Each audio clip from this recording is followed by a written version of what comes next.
El cazador definitivo de la Segunda Guerra Mundial. ¿Mito o realidad? Durante los días más oscuros que precedieron a la guerra europea, cuando muchos creían que el Reino Unido estaba destinado a caer ante una tormenta militar que avanzaba desde el continente, un diseño aún incompleto, casi experimental, se preparaba para irrumpir en la historia.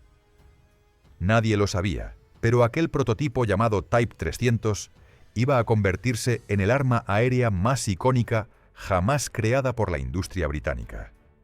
Y cuando los pilotos alemanes, confiados en la superioridad tecnológica que habían demostrado en los cielos de España y Polonia, empezaron a adentrarse en el espacio aéreo británico, se toparon con algo que no esperaban: una máquina capaz de cambiar el destino de una nación entera. A comienzos de la década de los 30, el Ministerio del Aire británico emitió una especificación conocida como F-730.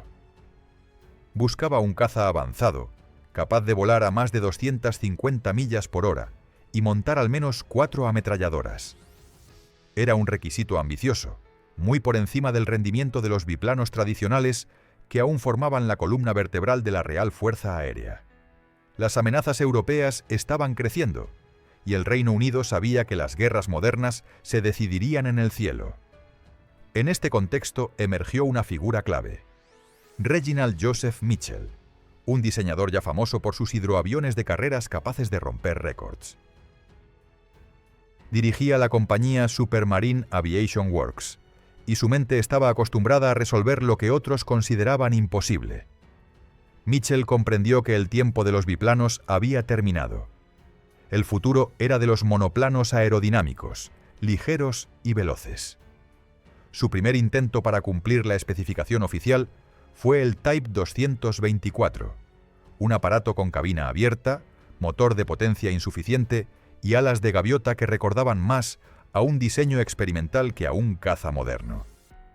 Era un proyecto innovador, pero no estaba listo para las exigencias del Ministerio del Aire. Tras su vuelo inicial en febrero de 1934, dejó al público frío, y la propuesta fue rechazada. Para cualquier otro equipo, esto habría sido un final, pero para Mitchell fue el comienzo real.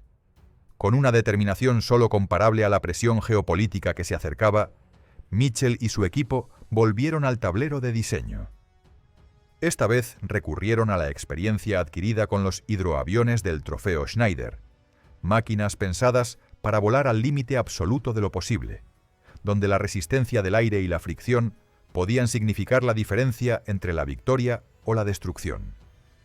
De esa inspiración nació el nuevo Type 300, un diseño completamente cerrado, de líneas limpias, con un fuselaje pensado para cortar el aire como un cuchillo y unas alas de grosor mínimo que prometían una maniobrabilidad sin precedentes. Sin embargo, el primer prototipo del Type 300 fue igualmente rechazado.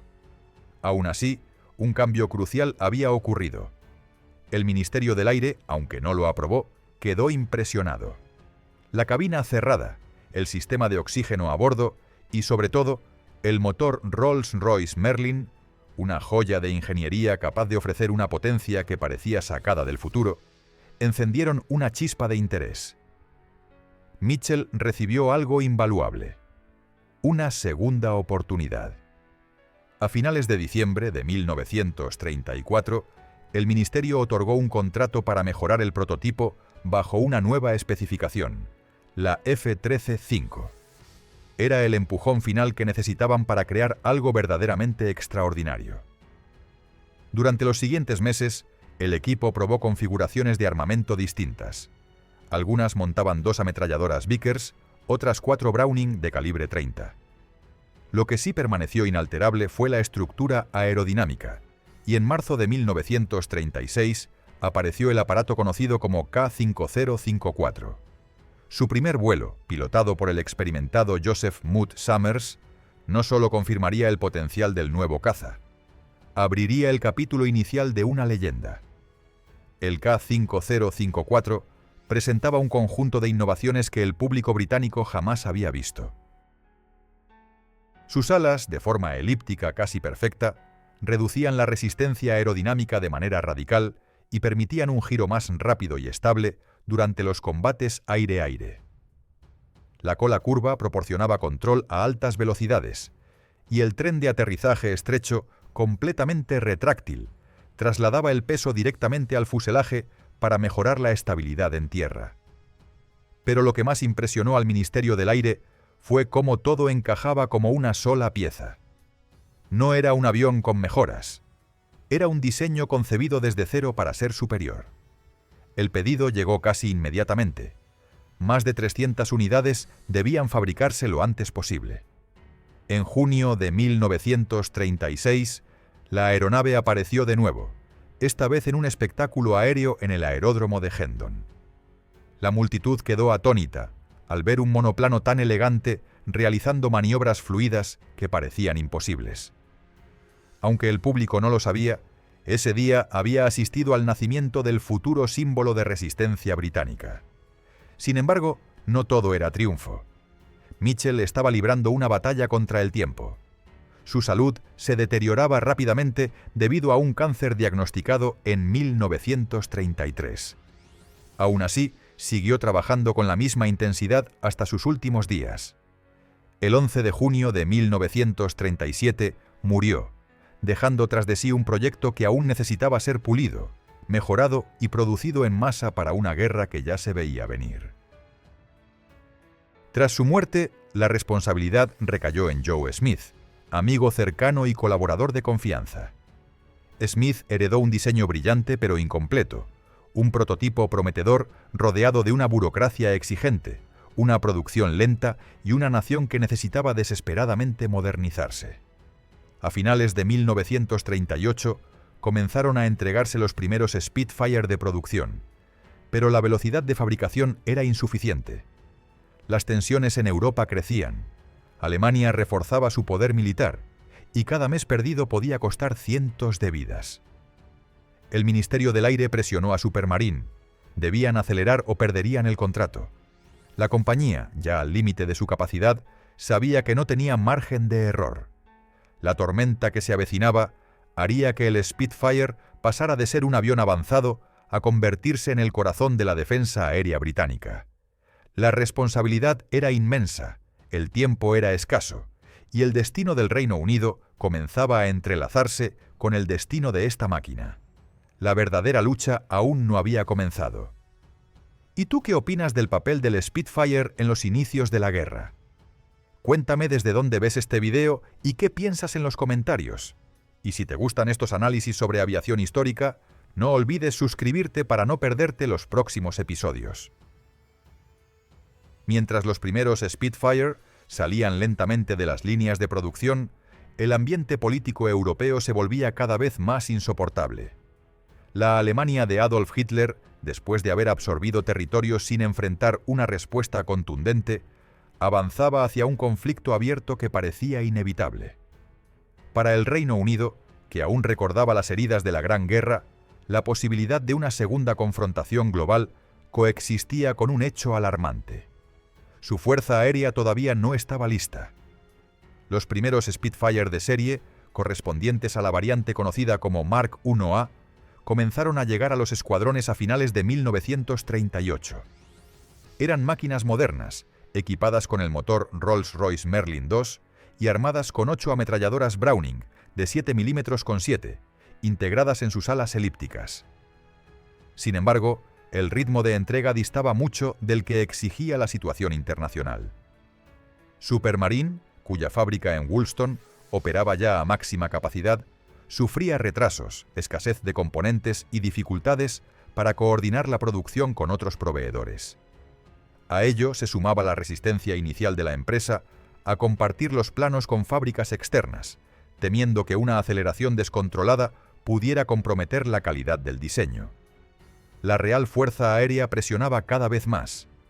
Había escuadrones enteros que debían hacer la transición de los antiguos Hawker Hurricane y de los distintos biplanos aún en servicio. Si el Spitfire no se integraba rápidamente, la defensa aérea británica tendría enormes lagunas. El Ministerio del Aire llegó incluso a amenazar con paralizar la producción si Supermarine no reducía los retrasos. El ambiente se volvió tenso. El Reino Unido necesitaba estos cazas con urgencia, pero fabricarlos seguía siendo una tarea compleja. A pesar de todo, el Spitfire Mark I-A empezó a desplegarse gradualmente en unidades operativas. Poco después apareció el Mark I-B, que introducía una combinación diferente de armamento. 2 cañones Hispano de 20 milímetros, acompañados de 4 ametralladoras Browning. Era una respuesta directa a los informes que sugerían que las ametralladoras, aunque numerosas y fiables, podrían no ser suficientes contra los bombarderos alemanes, cada vez más blindados. Con el estallido de la guerra tras la invasión alemana de Polonia, el Reino Unido declaró la entrada en combate en septiembre de 1939. Aunque aún no había una campaña aérea de gran intensidad, los primeros enfrentamientos comenzaron a producirse. El 16 de octubre de ese mismo año, un Spitfire derribó un Heinkel 111 que había penetrado en el espacio aéreo británico. Era la primera victoria confirmada del caza británico y una señal de que la nueva máquina estaba lista para el combate real. Sin embargo, el Spitfire no solo necesitaba demostrar que podía derribar aviones enemigos, necesitaba sobrevivir. En los primeros meses de guerra aparecieron problemas inesperados. Uno de ellos fue el diseño de la pintura inferior de las alas, que en ese momento se dividía en 2 colores, uno negro y otro blanco, con el objetivo de ayudar a la artillería antiaérea británica a identificar a los aviones amigos. Lo que parecía ingenioso sobre el papel se transformó en una trampa mortal cuando los Spitfire empezaron a realizar incursiones sobre territorio alemán. Las baterías antiaéreas enemigas, ayudadas por esta inusual señal visual, lograban apuntar con una precisión brutal. La RAF aprendió esta lección a un precio elevado y abandonó rápidamente aquella idea. La situación empeoró dramáticamente en junio de 1940, cuando Francia cayó ante el avance alemán. Con el continente perdido, el Reino Unido se encontró completamente solo frente a la ofensiva que Hitler ya estaba preparando. Fue entonces cuando se produjo uno de los momentos más decisivos de la guerra, la propuesta alemana de negociar una rendición o un acuerdo favorable. Winston Churchill, en una de sus decisiones políticas más firmes, rechazó la oferta sin dudar. El mensaje era claro: Gran Bretaña no se rendiría. Esa negativa desencadenó la campaña que pasaría a la historia como la Batalla de Inglaterra. Comenzó oficialmente el 10 de julio de 1940, cuando los aviones de bombardeo alemanes, escoltados por cazas de largo alcance, iniciaron ataques sistemáticos sobre los puertos, las bases aéreas y finalmente las ciudades británicas. La Luftwaffe esperaba doblegar al país mediante una combinación de destrucción material y terror psicológico. Lo que no anticiparon fue que los escuadrones británicos estaban a punto de demostrar una resistencia feroz y que el Spitfire se convertiría en la pieza central de aquel esfuerzo militar. Los pilotos británicos que recibieron el Spitfire en estas primeras semanas descubrieron enseguida que tenían en sus manos algo excepcional. Las alas elípticas no solo reducían la resistencia, otorgaban una capacidad de giro más rápida que la de los Messerschmitt Bf 109. Esa diferencia, aparentemente pequeña, era vital en los duelos aéreos. Un piloto que podía girar ligeramente antes que su oponente tenía una ventaja inmensa para colocarse en posición de disparo. El Mark I-A se convirtió en el principal protagonista de estos combates, mientras que el Mark I-B, equipado con cañones, ofrecía un poder de fuego que muchos consideraban indispensable para alcanzar bombarderos fuertemente protegidos. También surgieron variantes como el Mark I-C y el Mark I-E, que modificaban el calibre de las armas para adaptarse mejor a los distintos tipos de objetivos. La RAF quería un caza flexible, capaz de responder a múltiples amenazas, y el Spitfire empezaba a demostrar que podía serlo. Pero la guerra no era solo una cuestión de máquinas. La capacidad de producir suficientes Spitfire era un factor decisivo. En septiembre de 1940, mientras el cielo británico ardía por los bombardeos, la fábrica de Woolston fue atacada durante el Blitz de Southampton. Supermarine sufrió daños severos. Partes de la planta quedaron completamente inutilizadas. Los ingenieros, mecánicos y administradores tuvieron que reorganizar sus operaciones, trasladar equipos y mantener la producción bajo condiciones casi imposibles. Este ataque alemán pudo haber paralizado la fabricación del caza en el peor momento, justo cuando el país más lo necesitaba.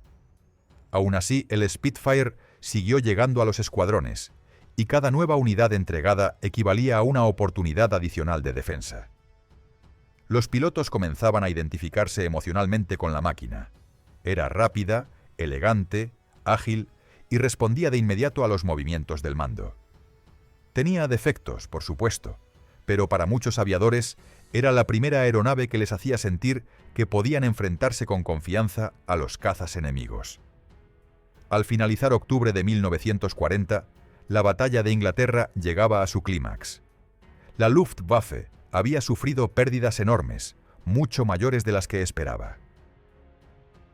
Alemania nunca imaginó que un país aislado, con menos recursos y aparentemente en desventaja, pudiera resistir con tanta determinación. Dentro de esa resistencia, el Spitfire se convirtió no solo en un arma decisiva, sino también en un símbolo emocional para la población, que miraba al cielo buscando aquellas alas elípticas que representaban la posibilidad de sobrevivir otro día. La evolución del caza, sin embargo, no se detendría ahí. Nuevas amenazas surgirían y nuevas versiones tendrían que ser construidas. El Spitfire apenas comenzaba su historia en los cielos de Europa. Cuando la fase más intensa de la batalla de Inglaterra había pasado, muchos pilotos británicos aún estaban asimilando lo que habían vivido. Los duelos con los Messerschmitt Bf-109 habían demostrado que el Spitfire no era solo una máquina moderna, sino un auténtico instrumento de supervivencia. Sin embargo, la guerra aérea seguía evolucionando, y cada enfrentamiento revelaba un dato nuevo. La Luftwaffe no dejaría de traer aparatos mejorados, obligando al Reino Unido a responder con una rapidez técnica sin precedentes. En los meses que siguieron a los ataques más duros sobre las islas británicas, la Real Fuerza Aérea comprendió que el Spitfire debía tener versiones cada vez más especializadas.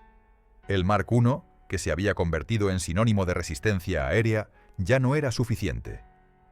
Alemania estaba introduciendo variantes más rápidas de los cazas Messerschmitt y aviones de ataque con protecciones reforzadas. El Reino Unido necesitaba un salto adelante inmediato, y ese salto llegó con la aparición de la versión Mark II. Este nuevo modelo incorporaba un motor Rolls-Royce Merlin 12, una mejora significativa respecto al Merlin II utilizado anteriormente. Este cambio no solo incrementaba la potencia, sino que permitía un rendimiento más consistente a mayores altitudes, donde muchos de los combates más decisivos estaban teniendo lugar. Para los pilotos, la diferencia se sentía desde el primer ascenso. El motor respondía con mayor suavidad, la aceleración era más viva y la capacidad para mantener velocidad durante maniobras cerradas se volvía esencial cuando el tiempo de reacción determinaba qué bando caería al mar convertido en humo. Pero la guerra no daba tregua. Mientras el Reino Unido reestructuraba sus escuadrones, surgía un problema más peligroso que cualquier duelo en el cielo. La industria aeronáutica británica estaba exhausta.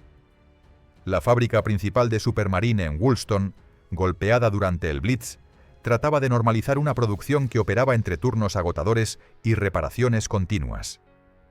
Para mantener la fabricación del Spitfire, fue necesario recurrir a talleres dispersos por todo el país. Pequeñas instalaciones metalúrgicas, fábricas que antes produjeron componentes civiles e incluso escuelas técnicas recibieron la tarea de fabricar piezas esenciales del fuselaje y las alas. A pesar de todas estas dificultades, el Spitfire evolucionaba. La presión constante ejercida por las operaciones alemanas obligaba a introducir modificaciones adicionales. La RAF se dio cuenta de que necesitaba cazas capaces de neutralizar no solo a los Messerschmitt, sino también a los Focke-Wulf 190, un nuevo adversario que empezaba a aparecer sobre ciertos sectores del canal. El Focke-Wulf era rápido, agresivo y extremadamente resistente, por lo que las mejoras del Spitfire no podían limitarse a cambios menores. La respuesta británica vino en forma de una diversidad de variantes que comenzaron a marcar la identidad del Spitfire como uno de los cazas más versátiles del conflicto. La aparición de las alas de tipo A, B, C y D fue uno de los avances más notables. Cada una de estas configuraciones se diseñó para un tipo concreto de misión. Las alas tipo A montaban 8 ametralladoras. Las tipo B combinaban artillería ligera con cañones hispano de 20 milímetros. Las tipo C, conocidas como alas universales, permitían montar bombas y abrir la puerta a un uso más ofensivo. Y las tipo D estaban preparadas para los aparatos de reconocimiento, renunciando al armamento para incorporar depósitos adicionales de combustible. Más allá de las mejoras técnicas, la RAF empezó a usar el Spitfire en cometidos inesperados. El reconocimiento fotográfico se volvió fundamental para evaluar posiciones alemanas, y el aparato, gracias a su velocidad y su capacidad para volar a grandes alturas, se convirtió en una plataforma excepcional para esta tarea. Estas misiones eran extremadamente peligrosas, ya que los aviones carecían de armas y dependían únicamente de su capacidad para escapar de los interceptores enemigos. Pero los resultados eran tan valiosos que el riesgo merecía la pena. Mientras tanto, la producción del Spitfire continuaba expandiéndose. A medida que la guerra se extendía por múltiples frentes, se multiplicaban las necesidades de combate. Se requerían aviones capaces de despegar desde portaaviones, interceptar aparatos a gran altura, realizar ataques a tierra e incluso escoltar bombarderos. La versatilidad del fuselaje del Spitfire permitió que estos nuevos roles comenzaran a desarrollarse con un éxito sorprendente. Hacia comienzos de 1941, la RAF ya contaba con variantes que podían operar con mayor autonomía y resistencia. Sin embargo, el enemigo también respondía. La Luftwaffe introducía motores más potentes, aviones que trepaban con más rapidez y bombarderos capaces de soportar intensas ráfagas de fuego. Cada nuevo avance alemán era un recordatorio de que la guerra aérea no se ganaba únicamente con valentía, sino con adaptación continua. El Reino Unido, aún aislado en muchos aspectos, dependía del Spitfire de una manera incluso más profunda que durante la batalla de Inglaterra. Este avión se había convertido en la columna vertebral de la defensa aérea, el símbolo que mantenía la moral del público y el recurso más valioso para cada piloto que subía al cielo, sabiendo que no había margen para cometer errores. A este escenario se añadió un desafío adicional: las operaciones ofensivas sobre la Europa ocupada. El Spitfire ya no se limitaba a defender las islas. Ahora participaba en misiones llamadas Circus y Rodeo, incursiones diseñadas para atraer a los cazas alemanes y forzarlos a combatir en condiciones que favorecieran a la RAF. Estas salidas eran arriesgadas, llenas de enfrentamientos violentos y atravesadas por la incertidumbre constante del regreso. Las pérdidas crecían, pero también lo hacía la experiencia táctica y la capacidad del Spitfire de adaptarse a estos nuevos entornos. Cada combate aportaba datos valiosos sobre las futuras mejoras. Los ingenieros comprendían qué fallaba, qué debía reforzarse y qué tipo de potencia adicional se requería. Este proceso continuo llevó a la aparición de la variante Mark V, que introducía los motores Merlin 45 y Merlin 50. Estas modificaciones aumentaron la potencia, mejoraron la trepada y permitieron a los pilotos enfrentarse con más seguridad a los cazas alemanes más veloces. Los Spitfire Mark V también se convirtieron en protagonistas de operaciones de gran relevancia. Participaron en el asalto de Dieppe, acompañaron operaciones sobre Francia ocupada y llegaron incluso al frente oriental, donde la Unión Soviética recibió unidades para reforzar su defensa. Fue en estos escenarios donde el Spitfire confirmó su reputación internacional. Dondequiera que aparecía, dejaba claro que era un adversario formidable. La RAF comprendió que el Spitfire había dejado de ser un simple caza de defensa. Ahora era una plataforma en constante evolución, capaz de transformarse para enfrentar cualquier desafío. Y mientras las variantes Mark V demostraban su efectividad, los ingenieros británicos ya trabajaban en modelos más ambiciosos, destinados a volar más alto, más lejos y con mayor potencia.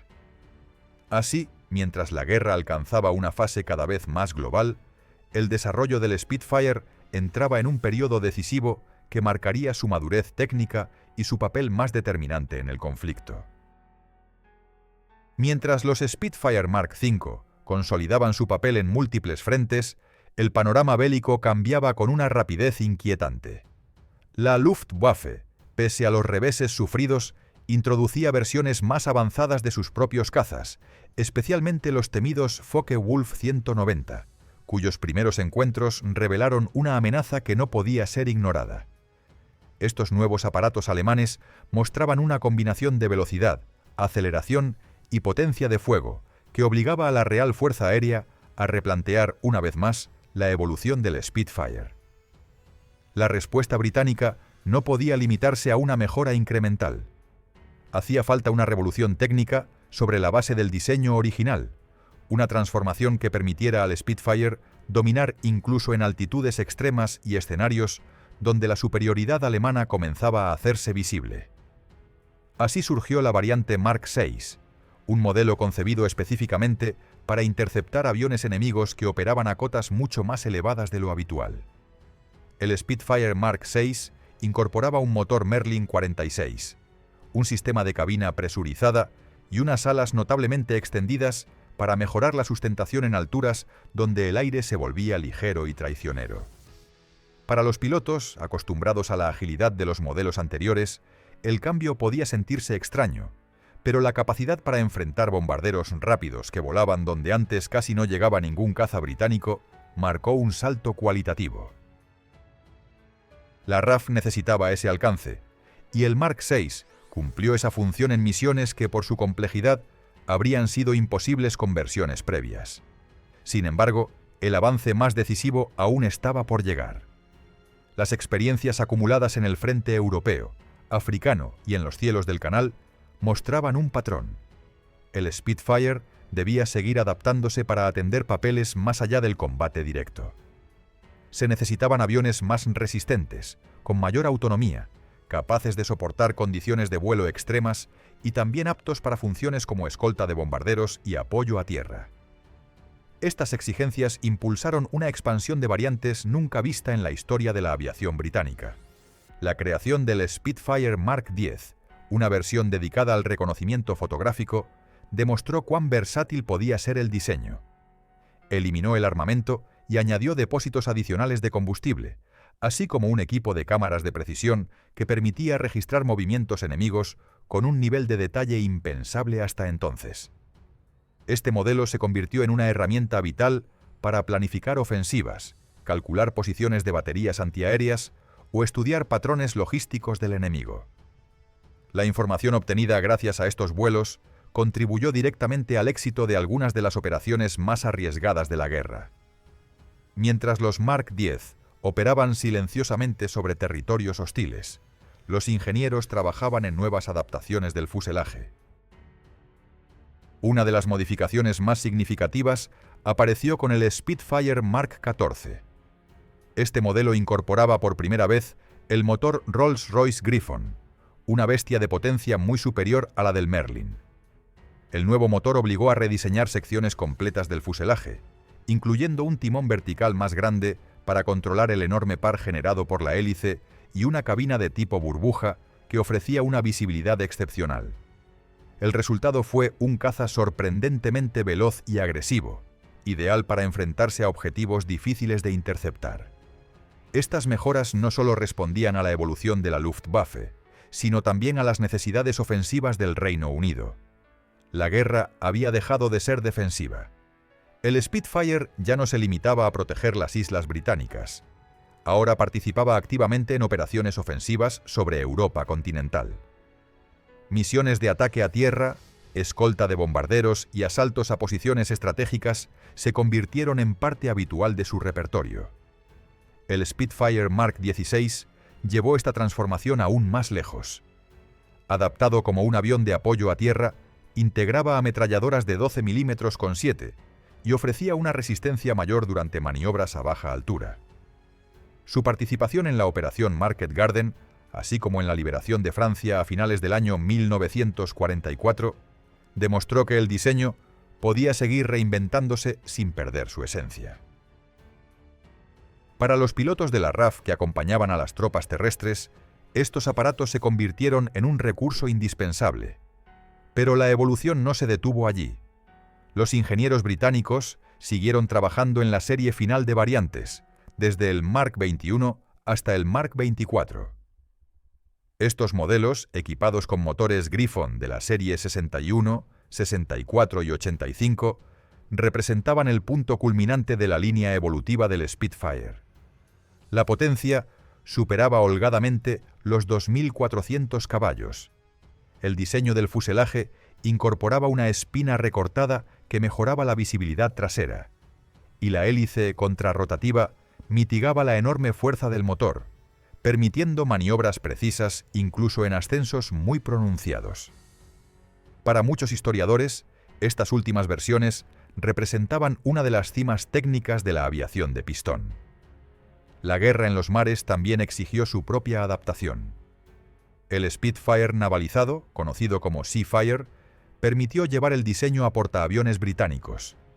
Aunque su tren de aterrizaje estrecho dificultaba los aterrizajes embarcados, demostró su valor en misiones del Mediterráneo, durante operaciones en el Atlántico e incluso en la campaña del Pacífico contra el Imperio japonés. Para la flota británica, contar con un caza tan rápido y preciso en maniobras cerradas fue un factor que amplió considerablemente las posibilidades de intervención aérea desde el mar. Con cada nueva variante, el Spitfire se consolidaba como un símbolo de la capacidad industrial del Reino Unido para reinventarse bajo presión extrema. En total, la producción superó las 20.000 unidades, un número impresionante que reflejaba la magnitud del esfuerzo nacional. Desde los primeros prototipos con alas experimentales hasta los últimos modelos equipados con motores Griffon, el avión mostró una adaptabilidad que pocos diseños podían igualar. El Spitfire había nacido como un intento de cumplir una especificación técnica en tiempos de tensión política.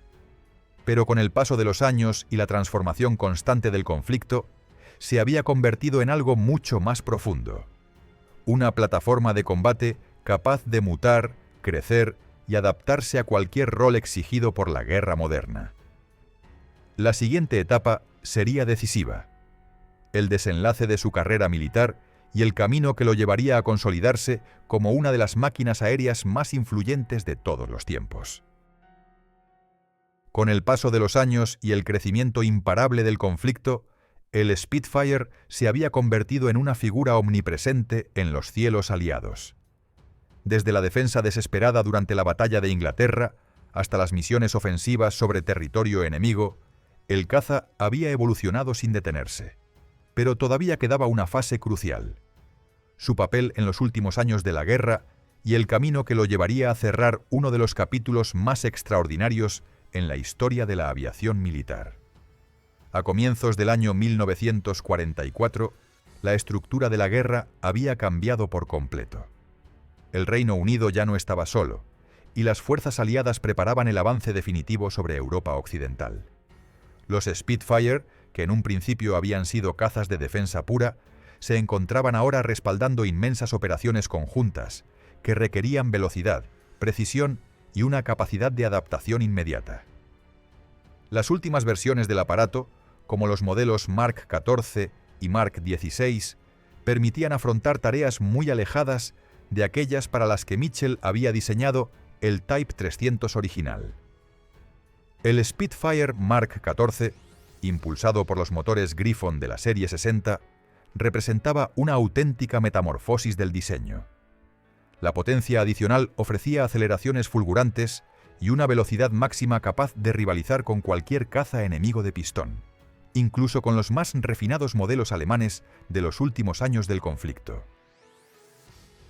Para los pilotos británicos, acostumbrados al comportamiento nervioso de los modelos Merlin, el Mark XIV ofrecía una sensación de control más firme, aunque exigía una mano experta para dominar el enorme par generado por la hélice.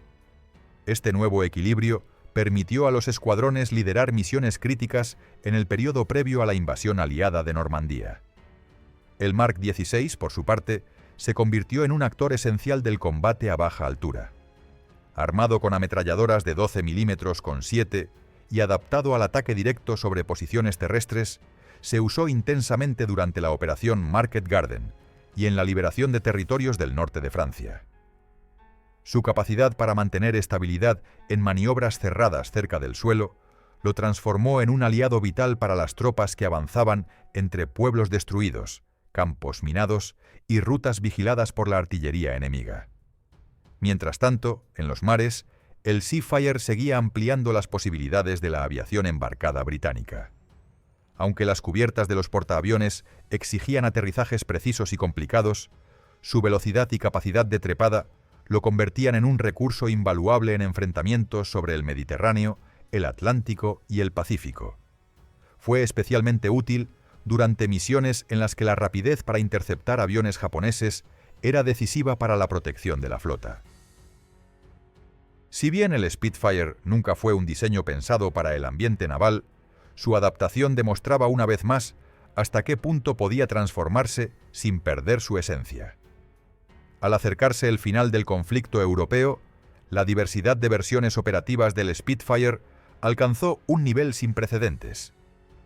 Las variantes Mark 21, Mark 22 y Mark 24 mostraban una silueta más robusta, un fuselaje refinado y una potencia que superaba holgadamente los 2.400 caballos.